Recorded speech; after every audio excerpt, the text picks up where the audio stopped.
This is Boxes and Briefs, a podcast with real-life business stories. But we will be asking the hard questions and challenging traditions. So broaden your thinking with fresh perspectives and solve problems for business success. And welcome to another episode of Boxes and Briefs. My name's Lisa Garrett. I'm Tori Munyard. And today we have with us Bill James. Welcome, Bill. Hi, guys. Hello. Now, Bill is an internationally recognised sales guru. A guru. His byline is, for people that don't like selling but have to anyway, which I love.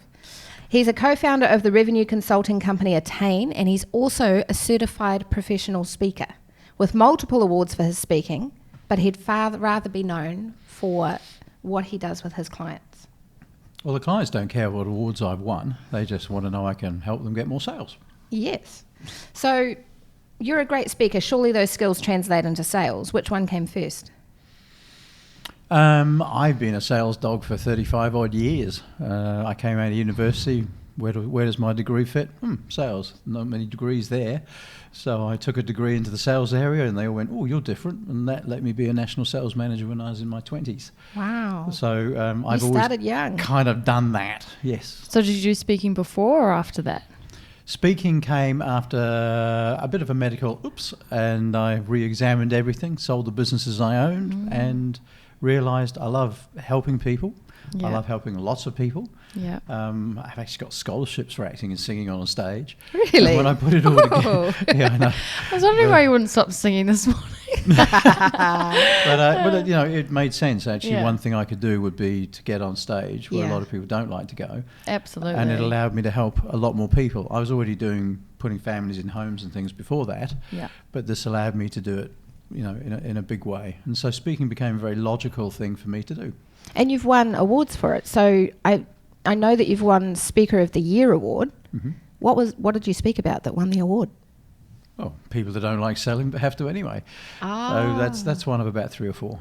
Wow. Congrats. So you tell me, why are you on the microphone? Why, in sales psychology, how are you the expert? Okay. It's a really interesting thing. If I was to stand up now, you see this 5'6" little Welsh fella. There's nothing about me that says I should be a naturally gifted speaker, a naturally gifted salesperson. I learned how to work with people's minds to get things across the line. My first sales job was selling dining clubs door to door, knock, knock, knock. Dining clubs? Dining clubs. You know, what's that? You buy a $60 book of half-price meals and things like that. Oh, like entertainment book. Things like that, yeah. And in my team, I had the 6'2" guy. He was a gorgeous-looking bloke, Greek god look, and he sold to all the ladies. And there was a 5'0" lady who was just an absolute bombshell, and she sold to all the guys. And then there was me. And I had to sort of work out pretty quickly who's going to be your market. Well, funnily enough, with a name like Billy T. James, I found humour worked. And if I could make people laugh on their doorstep, I actually ended up making sales happen. True. And as an extension of that, I went, well, hang on a minute. How's this working? Yeah. And that actually sparked the interest I have in people. I love people. And it's right from that point on, I got really interested in, well, how does that work inside people's heads? And so I spent literally decades just working people out, but reading and learning and applying those sort of ideas. So I'm very much a field warrior, not a book learner. So what you get from me is literally 35, 40 years of doing it. Yeah. And Well, being good at sales, does that mean that you're good at manipulation? You can be. It's funny, one of the things you've got to do in sales is you do have to influence the outcome, and that's the bit that freaks people out because they go, oh, that's not good, that's not good. Yeah. It's, to me, there is the intent that goes with what you're trying to do is truly the thing. So if my child is about to step off the road and I grab them, I certainly manipulate the outcome, but you can't tell me it's a bad thing. If I've got a friend who's about to buy a cheap car that looks like an absolute piece of rubbish and there's 10 grand on the price sticker and I say, don't do that, I'm certainly manipulating him. But that ability to influence someone is something you have to do in a sales situation. so do you have to believe that this is what the person needs? Because then your intent is actually good. You don't have to, but from my point of view, your integrity you only get once in your lifetime. Yeah. So once you've sold it, you've sold it. And if you need to walk away from a situation because what you're doing isn't the right thing for the client, then that's actually what you should do. But if what you've got is, for example, well priced, it's a better product, you're going to have a better result for the person, then you kind of have an obligation, because they're looking to you for information. They know what you do for a living. Like if I ring up someone, or here we are at Gilligan Shepherd, and I go, "Hi, I'm from Gilligan Shepherd." "Oh yeah," and they're on the internet going, "Oh yeah, I see what you do. Yeah, come and see me." They see you with full knowledge of what you do, and they still invite you into the office. Therefore, if they've got a problem or they've got something they need a solution for, if you're not there to provide a solution, what are you there to do? And if you let them go off and go and get something that's twice the price and half as good, well, from my point of view, shame on you. Okay. So we do have to get over the fact that we were told not to interfere and manipulate when we were really small kids. Yeah. Your role is to present, but do it with integrity. Okay. So while I don't use the word manipulation, there's manipulation in it. Yes. Yeah. But it's that intent around what you're trying to achieve for the person you're working with. Okay. So, keep your own integrity, but you do have to impact the outcome. That's what it's about. And half of New Zealanders and half of most people actually don't want to make a decision. And you get people said that, "Oh, I think you should do that." "Oh, do you think so?" "Yeah, I think it'd be a great idea." "Okay, then." And So indecisive, I think. Right, and they want people to help them get over that line. And if you leave them sitting there, then how have you served them? Yeah, it's kind of like we do want to be manipulated and convinced. We do. I mean, take insurance, for example. If somebody is there to sell insurance, they might tell the horrible, scary stories, play on the emotion, because the outcome is if something does happen and they don't have insurance, it's a terrible outcome. So you do want them to have insurance, but then how far is too far with playing on those emotions? Look, I've done my time in insurance. I think I've got some New Zealand records for the amount I sold. But I had people in days gone by who've literally put small coffins on tables and said, "You'll be in that one day." So now there's manipulation, right? That's by definition awful. what it is. But here's another approach. So I never sold less than 200 policies a year when I was selling insurance. Wow. And I would turn up and I'd say, "Look, here's my card, and I want you to see on the card there, it says I'm an insurance advisor. So I'm here to actually sell insurance, but I can't sell what you don't want, and I certainly can't sell what you can't afford. So what we've got to do today is work out what is my budget and how can I get you the best bang for that buck? How do I get you the best cover for the budget that you feel you have?" And my job is to try and push your budget, because I need to protect you as well as I can. Your job is to go, "Bill, that's about as far as I can go, and I think we'll take that." Now, That's so good. So good. right? Yeah. But see, so there's the psychology behind that approach. True. And people It's actually not too manipulating. It's kind of like working with them, but knowing. Transparently working with them. But if you have a look at all that, the Yeah. psychology should be deep, but the application of the psychology has to be simple. You can't use it. Yeah. And the common thing with that is people going, "Oh, thank goodness. Yeah, come on, that's fine," because they've got an insurance person in their house. Yeah. But it doesn't sound like it's going to be too bad. They all know they need it, but this sounds like it might not be painful. Yeah. But it's honest, it's upfront. It puts it names the elephant in the room. It puts it right on there. "Look, I am here to sell this to you." Yeah. And so there's a psychology in all that. Yeah. Yeah. And that simple introduction is really a big step to why I was very successful, because people then relaxed, went, Yeah. "All right, you sound like you might actually not be too bad to work with. Yeah, 'cause let's go actually- with this." Yes, you're actually being upfront about it. Like, I feel like there's nothing worse for me personally when I just know that someone's trying to sell something to me, but are acting like they're not trying to sell something to me. And that you just feel like immediately like you want to step back from that. Well, in the weekends, my wife's looking for a car, and we go into a dealership, and so look, this is the value, the money we've got. This is the trade we have. Can you get that car into that? Well, don't worry about that. You just find the car first, and then we'll work on the figures. Now, as soon as someone says that, you go, "Right, I'm in the sales process now. Yeah. You want me to fall in love with a car, and then we're going to work on, and then there's going to be, are you sure you haven't got another 1,000? So straight away, and heaven help you if you knock on my door trying to sell something, because I will train you. And I was going to say, how do you go in these situations being at the car yard? I love observing. So are you a good barterer then, as well as this? They say if you're a good salesman, you're actually pretty lousy when it comes to the sale, because you know what's happening next. But I mean, see, again, psychology, from a positioning point of view, when I turned up on that yard, I went, I have 10,000 cash and that trade.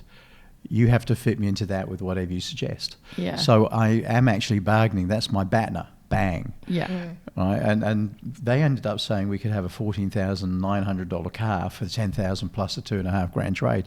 So I'm not bad, but I'm not a toughie. Yeah. Right? But you can see their process. Yeah. And so fall in love with the car first, and then we'll talk about the money. And so I actually really like the car.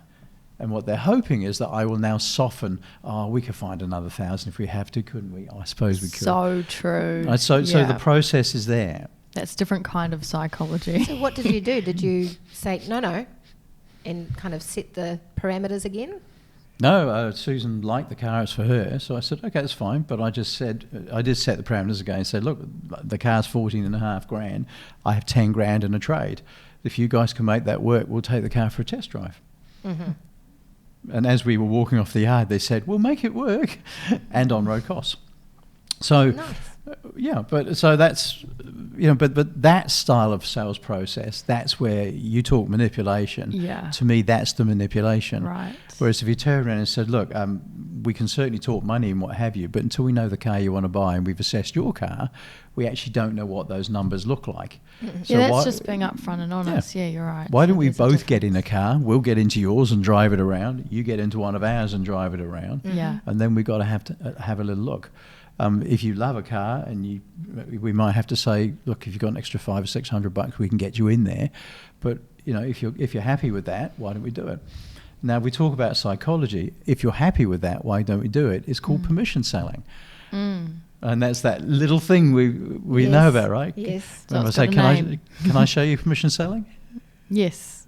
Want to see it again? Done. So there's a little psychology that makes you feel like you're really part of the conversation. Yeah. True. But what I'm doing is just checking in, so you're going, yeah. And there's a whole heap that goes with that. But those are the little psychologies that come into play when you get to the beyond the, I've got a script part of it, and to the nuance that makes people go, oh, okay, I hadn't thought of it that way. So that's where I think the psychology comes in. It's in the subtlety, the language, and frankly, that's the bit I love. Yeah. It's that, that nuance with people. Yeah, watching those little things make such a huge difference as well. It's kind of like, wow, there's so much power in this stuff. Yeah. So it is, I say, the psychology is deep, but the application of the psychology has to be super simple. Yeah. Does that make sense? Yeah. There you go, permission selling again. Yes. So the psychology is deep, Yeah. but being able to just say something like that makes it workable in a real environment when you're in a sales situation. Totally. Boxes and Briefs is proudly brought to you by Gilligan Shepherd, the problem solvers in business. Okay, Bill. Why are people reluctant to sell? Well, it comes back to that influence thing. We're told from a very young age to be seen, not heard, don't be pushy, don't put yourself forward, no one wants to hear from you. And it makes it really difficult for people to put themselves forward when they've grown up from a very, very... Is that kind of the Kiwi tall poppy syndrome thing in effect? Another way of describing that is in fact, you can measure the sales quotient in a country. And there is objective management groups measure the sales quotient, and I think their scores out of like 180. I'm open for correction. But if you have a look at, say, the American salespeople, their scores are in the 140, 160. You go to Australia and their scores are 110 to 130. You come to New Zealand and the scores are like between 90 and 110. Really? Oh, no. We're just nice people. Oh. Right? And We're so too chill. We're too we're not pushy enough. Yeah, we're indecisive. well, New Zealand clothes, do you like it? Is the price right? Is the colour right?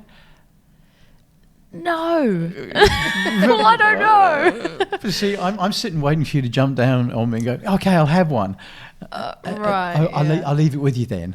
It's a pretty standard New Zealand clothes, Yeah. which is really dumb. And the reality is you can ask any way you like. Look, at the end of this conversation, one thing I'd like to know is how you feel about it all. So let's go through and do the process and what have you. And I want to come back at the end and just go, so where are you with that? If I set that up at the beginning, then I can come back at the end and say, so now that we've done all that, can I just ask you, where are you? What works, what doesn't work, what do you think's good, what's not? So do you feel like this approach works better for Kiwis? Well, there's something called a trial close, which Kiwis should use because it gives them Yeah. a chance just to see if it's getting close, Yeah. rather than just going, well, that's great. Shall I get the paperwork? So that aspect of just feeling things out, we talk about the continuum. On a scale of 1 to 10, we talked about a lot of stuff. Can you give me a number how close you think you might be to going, yes, I'll have one of those? And people sitting there going, it's a 5. You go, oh, okay, there's a bit to do. Oh, it's an 8. So having a mechanism in place that lets you get a really strong feeling for where people are Okay. in relation to what you're trying to do Yeah. is a good check-in. Okay. And if it was like a 3 or a 4, would you even bother pushing any further? My response would be, look, 3 or 4 means I'm missing the mark a lot. Yeah. Do you feel it's worth our while continuing with this? Can you think of anything I can do that would actually push you all the way back up to a 9 or 10 when you go, I'll have one? Again, or are we really putting in the wrong ball place? in their court again. Well, it's also getting confirmation. If I'm in the wrong place, get out. Kiwis are afraid of no. Yeah. And they don't like saying no. Oh, we're still thinking about it. Oh my God, we're so not quite true. sure about Yeah. it. So, things like that continuum idea, and if people want to follow up with us, then that's one of the things I'm happy to hand over. But if you do get a 3 or a 4, then walk. Right. Yeah. If you get a Okay. 6 or 7, it's okay. That's on the right side of halfway, but we're not quite there. What are we missing that I need to work on that'll get us a bit closer? Yeah. And if we get sort of it's a 9, no one gets a 10, ha ha ha, you go, okay, that actually sounds like I should go and get a bit of paper and put your name on it. Is there anything else we have to do before we actually get on and do something? So just having little check-ins like that, even without that formality. Yeah. Where are you with where we are? We've covered a lot. What's exciting about what I've suggested for you? Yeah. Okay, what don't you like about what I've suggested for you? All right, how could we change that? So having that courage to check in is actually a really good way for people who are, just more reluctant to get to the point Yeah. to know whether they're close or not. And that's just to dip the toe in and see what the water's like and stuff. Now, some people don't need that, but most people aren't put together to go, right, well, it's a great deal. Shall we do this? Yeah. It's not the Kiwi I way. would say though that Yeah. a lot of people will put if a business owner asks their team to sell more, and it's somebody who's not a salesperson, so they're trying to get them to bring more business in through the door. Typically, the person's going to go, well, I'm not the most confident person. I'm not a salesperson. No. How do you get them to be comfortable with the idea of selling? Okay, boy, that's not a small question. That's a 4-day workshop. But That's how. So sit back, folks. It's going to happen. Look, there's a few things. Firstly, the people who are salesy Yes. are actually the most disliked.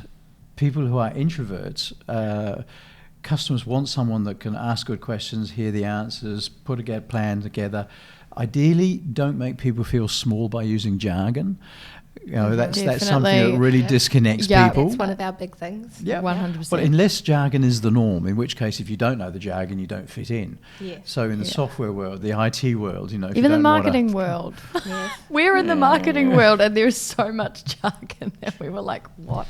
But that's because we're not involved with the bigger, what do you call it? Yeah. But it's the assumption you think everyone knows what your jargon means that gets you in trouble. Yeah.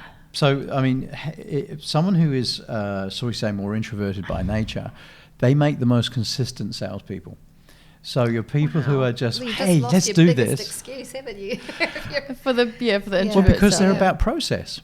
So the Yeah. real key for someone like that is if they're a process person, turn it into a process. This is what you do, this is what you do, this is what you do. The high flyers, a high 1 month, crash the next month. High 1 month, crash the next month. Those people that do a process, and this is make contact with 10 people a day. Okay, I'm not very good at it. Doesn't matter, we'll make you better. You make contact with 10 people. Yeah, someone said they'd see me. Okay, let's go and see them. Literally, if you have a process people can follow, they go, well, I understand it.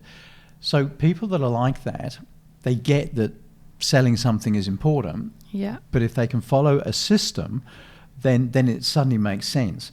And you have to allow them to also be themselves. So if they're system orientated, then give it a system approach. Yeah. What you do have to watch is there are 5 steps, and at step 3 you go, I'll have one. They go, no, 2 more steps. Yeah. And I literally hear salespeople do that. Oh, no. Oh, I haven't got to the end yet. Oh, no. No, you're fired. No. Sale. But you see, No. again, it's just a coaching thing. It's Yeah. like, oh, that's absolutely wonderful. Well, let's get on with the paperwork. But there are 2 more things I will cover off before we're finished. Right. So again, if you give them a system, they know how to handle that. Yeah. Okay. But you don't assume they understand anything that someone who's more people-to-people orientated gets. So if you're a people person, you kind of get a feel for people as an intuitive thing. And often you talk too much anyway, and you don't go to enough detail. If you're a systems person, you go to too much detail. Yesterday I was buying a can of paint, and I was trying to match it, and I rang a paint company. And the guy went, well, you don't want to use a glow on your deck. It needs to be flat. And I said, absolutely right. I agree with you entirely. Because if you use a glow, I said, that's right. I've got it. It's flat. I agree with you. Yes, but you see, if you use a glow... They just want to share their knowledge. Right, because he's about it. comfortable in his knowledge. He's comfortable in that area. So that's where he wants to go to. Yeah. And twice I had said to him, look, no, stop. I agree with you. I'm on the same page as you. Matte finish, absolutely for it. Have you got the colour? So he was about to go off into the grandeurs of paint and pigment. Because that was probably part of his system.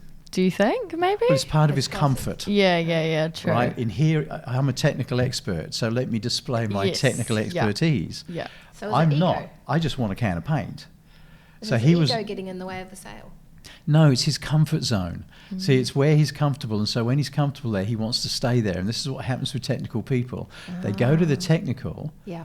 and accountants would be no different. So on the tax law, so with tax, article number such and such, it says that, no, you told me I can't do that. That's all I want to know. Yeah, I don't care about that. You know, details.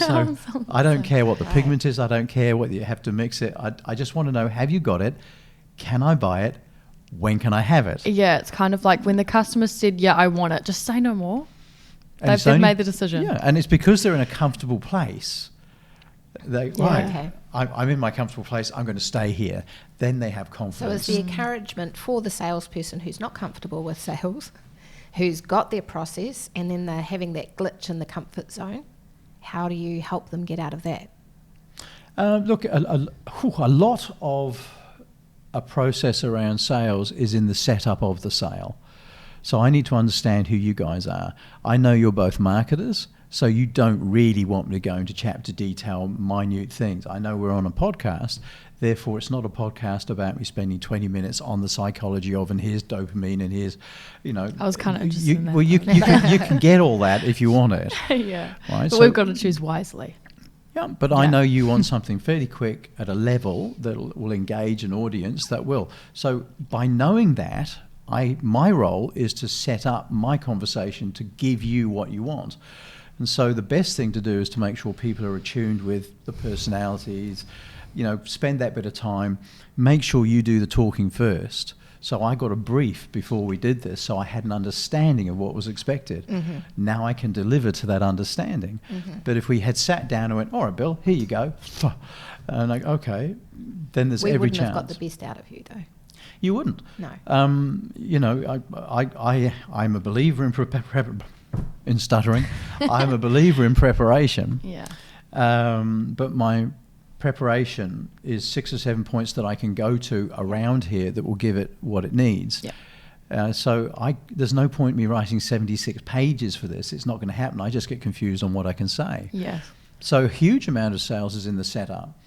If he'd said to me, okay, so what are you looking for? I just want the can of paint. All right. So you want me to just find the colour, know that we've got it, and get the paint to you. Actually, that's fantastic. No problems. If you just let me go silent on the phone for about 3 minutes, I'm going to jump on my screen, work all that out for you. Have you got 3 minutes and are you afraid of silence? And I go, no, I'm actually really good with that. Yeah. I'm standing true. in an opposition paint shop at this stage, trying to track down the paint I want, getting some strange looks from behind the counter. So it's Just being, totally It's really- transparent, I feel. Transparent and the permission thing just seems to be huge. Well, why not? What's wrong with honesty? Yeah. Yeah, definitely. I just Okay. feel like people All right, are we're into the scared to be psychology honest. stuff now. So give me an example of sales psychology, something other than transparency and permission.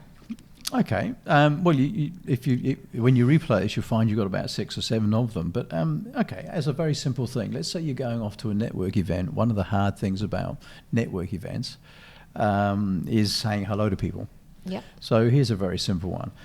I will always say to people, don't go and get a coffee until there's someone else getting a coffee. Because your first step is commonality. I need something in common with you. That's a really nice, easy way of doing this. Okay. So, you're getting a coffee, I'm getting a coffee. Now, people think commonality has to be we're born in the same town, to parents of the same initials, and we go to this. It's not. Commonality is this simple little thing that happens to be where you are that day. Yeah. So I'm at the same network with you, getting a coffee. Yeah. All right. Now, that's all I need to sort of then offer a connection. So you've got commonality, connection, and that connection could be something as simple as, I'm nothing without my first coffee. I Right? always use that one. There you go. So I know it's good, right? Yeah. So I'm nothing without my first coffee. And that's just an offer to conversation. If they Yeah. look at you and go, meh, It's a bit better than the weather one. oh, well, yeah. But They I look at you and still- go, boy, you go, you too then. Yeah, but see, I know you came to work on the ferry this morning. It's Yeah. actually a really nice day. It's still, it's clean, it's lovely. You're both sitting on the ferry. It's very, very simple to sort of go, when it's as flat as this, it's a pleasure to use the ferry. And if the person's interested in conversation, they go, yeah, those rough days I don't like. So that's you've got commonality, you've got connection. Then you Yes. look at conversation. That's exactly what the lady did to me this morning, like lining up for the ferry. She was like talking to me about how you got to line up at the ferry. Like, we both had this in common, and she started going "Rah, rah, rah," about the whole situation, and it worked. I recently did some work for a weight organisation, and I've shed some weight, so we have commonality. That's why they've got me. And so I was actually demonstrating it. We went into a food hall, and I said, right, let's look at a healthy option. So we went to a healthier option. And there was a very large chap in the line. I just wandered straight up to him. We were both in line, looked at his son, nodded at him. And I said, well, it's probably the healthiest thing in the food hall that I can think of. And he looked at me. He went, yeah, that's why I do it. I said, no, I know. I said, I've actually shed a bit of weight, but boy, he keeps calling my name and wants to come back. Oh, mate, he says, I'm like 15 kgs down, but yeah. And suddenly we're talking. Yeah. And I said, oh, really? Look, I've shed 20 kgs. It hasn't been too hard. Next thing you know, we're sitting there, and we're talking about how we lose weight and what have you. And again, this was what people were trying to get demonstrated. And it wasn't that I suggest these people should go and hunt people in a food mall, but they were all sitting there going, how come he's talking to a complete stranger about what we want to talk about? So it doesn't always work. Okay, Bill, how about another example of something that we can use in sales psychology? All right. One of the things about the structure is that you have to sometimes set things up.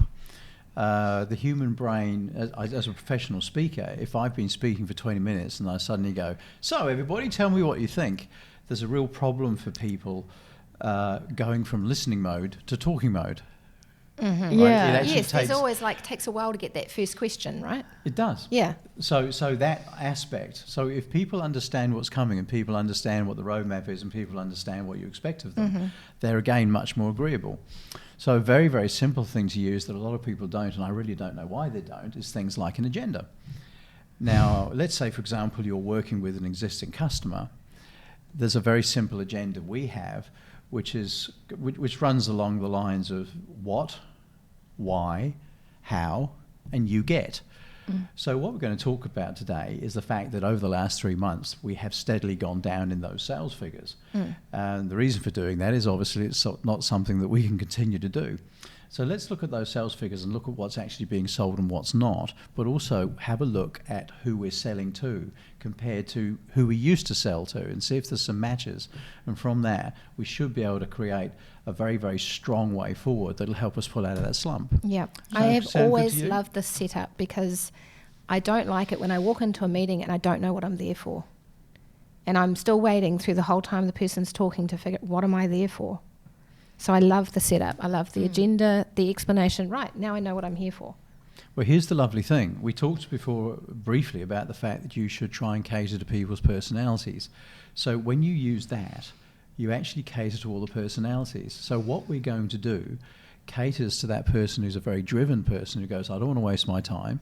Yeah. Why am I here? Well, that's me. Why? So what we're going to do? Yep. Why we're going to do it caters to the person who's much more social. They are talkers. They enjoy interacting, what have you. And their real question is, so why am I here? Okay, how we're going to do it then goes towards those who are analytical, because they want to know how. Yeah. And that's what it's all about. And so there is one more personality type, which is actually that very accommodating kind of type of person. And frankly, they'll fit in with anything you do. But they're also analytical by nature. And they like to know what's coming because they're scared it might be a horrible thing. And so they don't want to be surprised. They take comfort from the fact that they now have an idea of what's coming. Yeah. And then, of course, you have an end game, which gives the whole meeting purpose. Yeah. Now, where that's a really important psychology, it means I don't care what your personality is. With that sort of agenda, you've made me like what you're about to do. Yes, bang on the money. That's good. All right. Well, also, imagine if there's 6 people around the table. Every one of them has gone, okay, this meeting sounds like it's going to be good. The psychology of that, too, is the fact that when you start in a sales process, I've never met you before. At best, it's neutral. But usually it's, okay, what are you up to? And when you're sitting there going, but this is, and this is what you'll get, they go, oh, okay. All right. Yeah, that sounds okay. Slowly getting more and more buy-in. Well, and this is it. The frame of reference I'm now using for you has a positive touch to it, which means I'm now listening positively to what you offer. Yeah. Whereas if I'm sitting there going, is this going to take long because I've got a busy day? Yeah. And you go, okay, well, we'll get to it. And you start, and I'm going, all right, yeah, I wonder if that's true. Well, Yeah, you I've kind heard of that already before. checked out, eh? Well, it's Negative. not so much checked out, but I'm viewing everything you're saying through this lens that is another person coming to do something for me. Yeah. If we can create a way of making that initial setup more positive, then you are viewing what I'm saying more positively. And go, oh, okay, that makes sense. Well, I could see that working. Yeah. And so it's a really good way of creating a positive point at the very, very beginning. You also get a lot more attention. So people sit there going, oh, okay, this sounds like it might be good. The engagement. And do. And if you do it, you'll see people will lean forward. Yep. They'll actually engage more with you. So there's a lot of those, aspects. I don't know why people don't use it.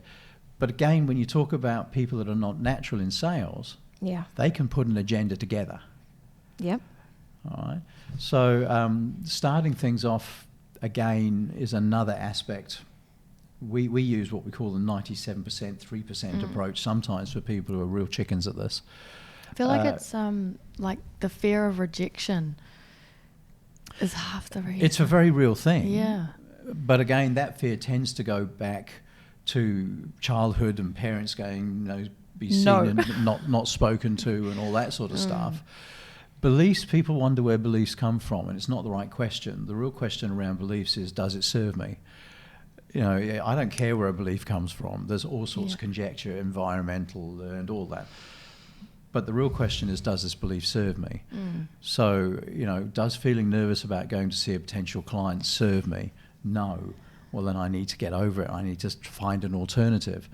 And again, the human body, the brain is a wonderful thing. But if you give it a statement going, this really scares me, it'll go, no problems, I will make you scared. Yeah. And the butterflies come and the Definitely. sweats come and go, oh, here we go. And you stumble and you go through to your fight or flight side, which means this whole front stops working.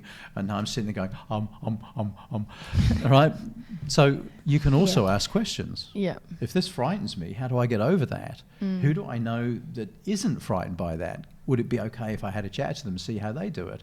Should I go and find a couple of YouTube clips that might help me? Yeah. If we start Listen to this asking podcast. questions find answers, right? Yeah.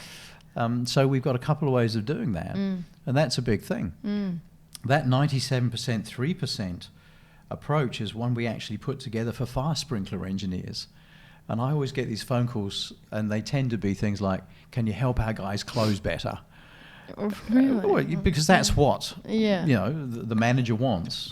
Yeah. But the close is simply the end point of doing everything else right. Yes. There is no close that will save an absolutely awful presentation. In fact, most people that go to a close session close less because they then rely on a close. I've been awful up to now, but I think that I can say something that'll get you over the line. Yeah. Yep. So we created this presentation, because when we watched them, when they got to the point where they were asking for the sale, they felt they had to get salesy. And so they put a sales jacket on, Yes. Yep. right? And you could see the person who was actually enjoying the conversation up to this, because it was an engineer talking to a warehouse manager or a property manager, and they're kind of on the same wavelength. And then you get to this point where, okay, so do you want one? You know, and it was awful. And so they were going, I'll think about it. See, if I'm uncomfortable, they're uncomfortable, right? Yeah. Yeah. So we did the 97%, 3% thing. And remember, visual, auditory, and kinesthetic makes a difference.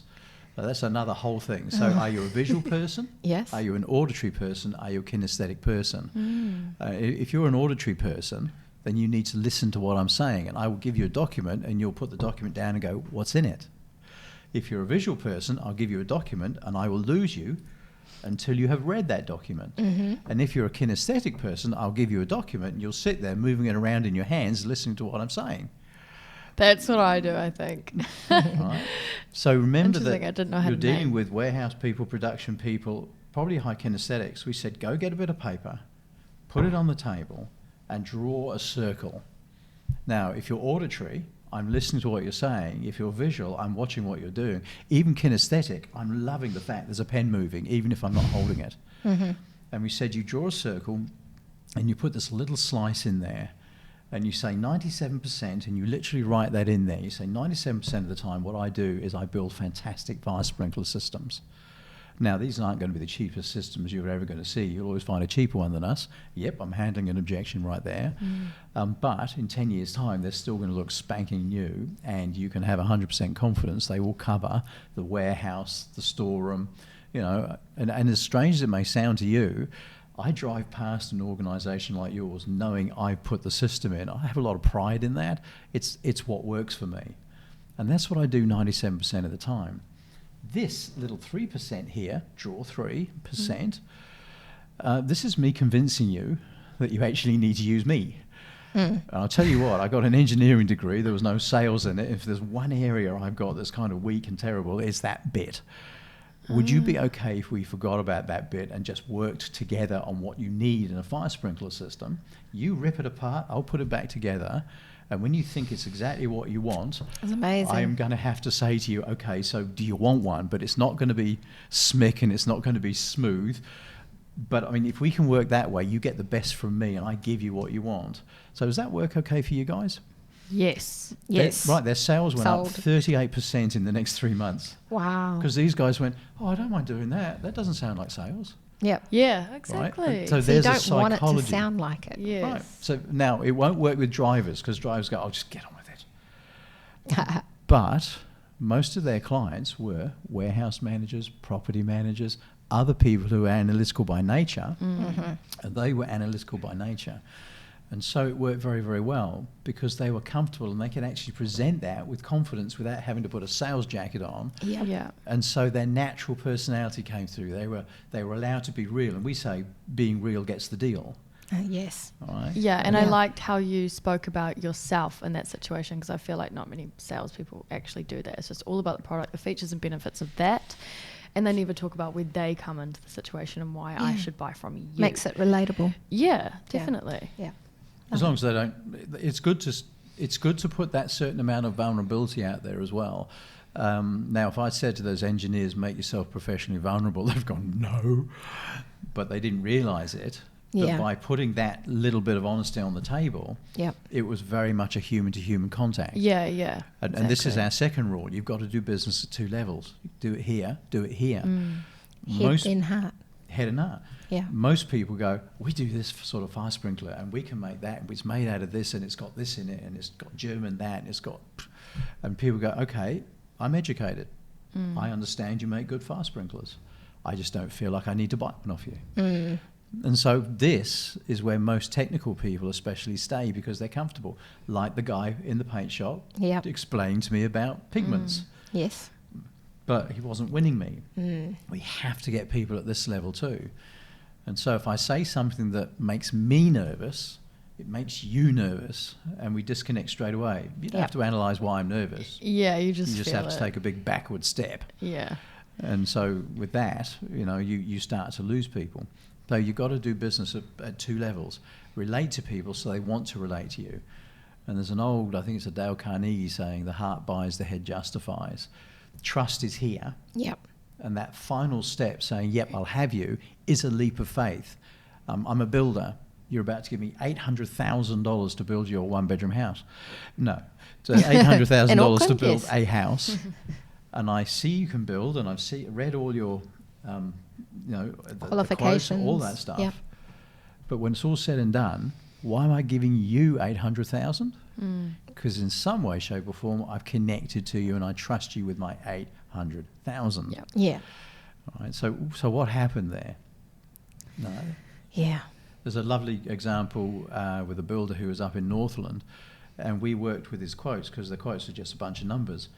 And we started putting cover letters on, and we started putting small comments through the quotes, and it humanised it. He had a lovely client who had got some land from her father, and it was a Maori family, and his wish was that it was there for the whole whānau. And so his cover letter was once in a while as a builder we come across an exciting project we really want to be part of. What you're planning for is a legacy for your family.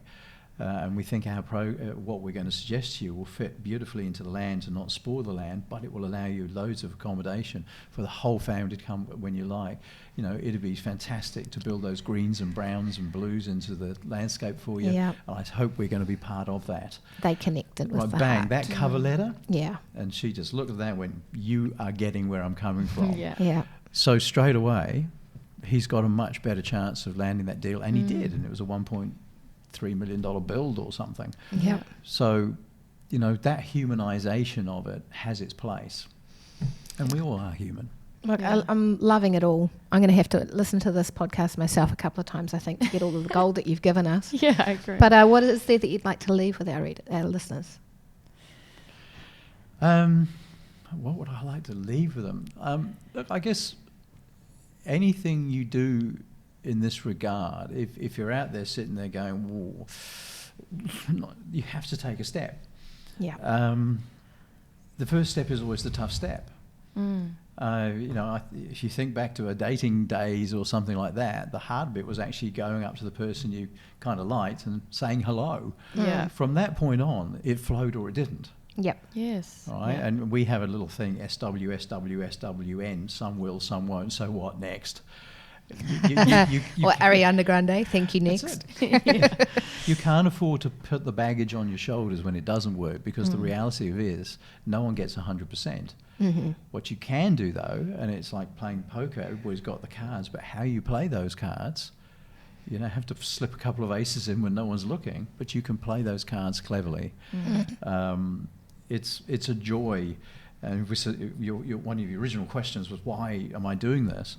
And the answer is because when I get someone who really doesn't like selling, and it's a big part of their job, or it's a part of their job, they're never going to like selling. I can't take someone who's a 3 out of 10 and make them a 10 out of 10, but I can make them into a 4, and then I can make them into a 5. And as they work at it, they might get to a 6.